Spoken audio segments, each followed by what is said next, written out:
One of the topics that's been on the table is outside criticism of the machines. The Secretary of State of California ordered an independent review. And an assertion that we can't trust them. What they found out was 16 additional vulnerabilities.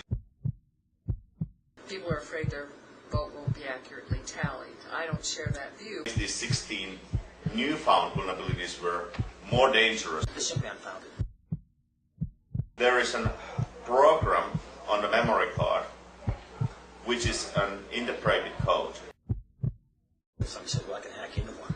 Just give me the code. Well, that's like giving you the key to my house and saying, oh, you broke in. Feature functionality of the system can be changed very easily. The machines are very well constructed, well put together, and very secure. Can be done conveniently, anytime in the life cycle of the memory card. There's a whole movement that wants to have paper ballots hand counted. You don't need to get physical access to the card. I think it's amusing. This in-between period is usually the most vulnerable time. Ooh, one of those electronic voting dealies.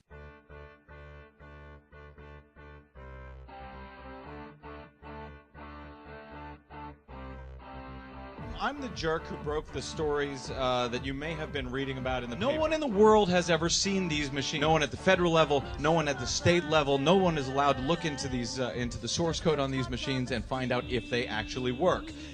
Here's the news. They don't. Every single Diebold machine uses the same key.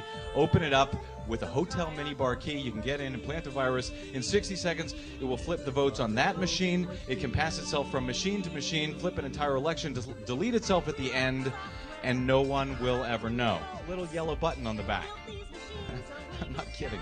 A little yellow button that you can press it, and if you press it twice, you can vote as many times as you want on the same machine, over and over again. UC Berkeley came back and said, yes, that hack is real, and in fact we found 16 other vulnerabilities that are even more serious than that.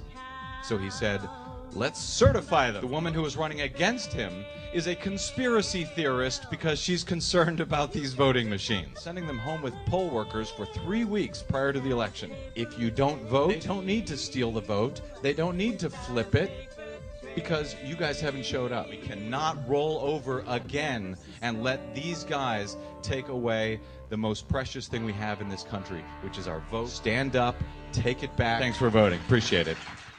This machine is rigged! I had a dream.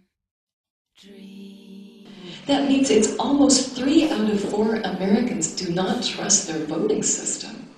And you know what? They shouldn't. So 80% of Americans voted on electronic voting machines. These are 2 kinds of machines. One is a touch screen. You don't get a piece of paper back that proves that you voted for this candidate. Another is called OptiScan. Maybe you didn't fill in your little circle correctly, or maybe there's a tiny piece of paper falling off yours. That's a spoiled ballot, and this is going to be thrown away.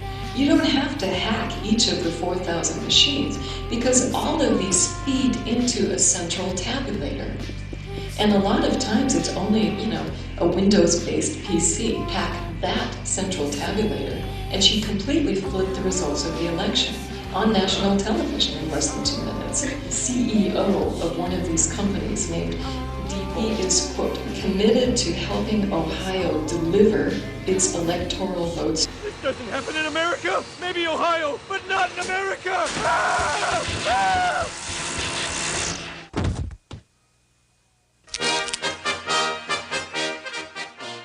Of security, we move into the technology and it gets even more frightening. An alarming new study finds serious security flaws in Ohio's electronic voting system. Outdated and often unreliable voting machines. A new investigation raises fresh concerns about electronic voting systems. I'm becoming more and more concerned about the voting machines. 1, 2, 3, A majority of voting machines are not secure and can easily be hacked. Voting machines? that seem to have minds of their own. Reported voting machine malfunctions. But the federal government now admits it will not be able to test or to certify the millions of electronic voting machines in time for the presidential election. As Kenny Pilgrim reports, those machines, well, you guessed it, they're going to be used anyway. Ban every touchscreen voting machine, period. Iowa's voting machines are heading to court. Tonight, new evidence that the federal government has ignored a threat to the integrity of our election. Lawyer who wants to have computer voting banned. Security concerns about California's voting machines. Are the electronic voting machines used across the country vulnerable to hacking? On the state of electronic voting systems. Some of those electronic voting machines did not work. But in embracing this new technology, new vulnerabilities have arisen. Possible glitch in certain voting machines is causing concern. Tonight, major concerns over voting machines. Florida's voting machines have lost over 100,000 votes. And the touchscreen voting machine debacle. And the marketing of faulty equipment in the electronic voting machines. But she's worried about those electronic voting machines. Voting machine, did you lose something? She's lost a few thousand votes. Rod says it's shocking to see how easy it is to hack into a voting machine. Democracy thrown out. Voting machines are not a new idea. Voting machine. Voting with machines. Mr. Citizen moves the operating lever to the right, to the right. That's all there is to it. Help.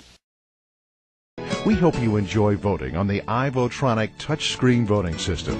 Remember, it's as easy as 1, 2, 3. And then what will you be doing with yours? Well, I'll be keeping mine in my living room. I don't even have any place where it could be under lock and key. I don't have any such place. So, well, you know, you just hope that nobody will break into your house. I just kept it in my closet. For at least 2 weeks, you'd say? Yeah. We're here at the corner of Race and Sterrett and Homewood, and there's a problem with the voting machine. The button wouldn't move, it got stuck. The presidential lever was getting stuck. About the fourth person in, they said that the machine had broken. There was a machine that wasn't working. There's only one voting booth. The line is wrapped around. I was there from 9 a.m. and 3 hours later I made my way out. Voting machines were asking me as judge of election if I wanted to close the poll, and it was only 7 o'clock and the polls don't close until 8 o'clock. I was told by voter services in the county that that's a glitch that's in the whole county. The voting machine is broken. The machine broke down. The black box isn't accepting the ballots. So, exit polls, exits and polls. 2008, we got those exit polls, gotta make sure. On the exits, gotta make sure. 2008, polls and check, and the ballots. Even without a key, the lock is easily picked. One member of our team can consistently pick the lock in less than 10 seconds. Or we can simply remove a few screws and lift off the machine's cover. Voting is as easy as pressing a button.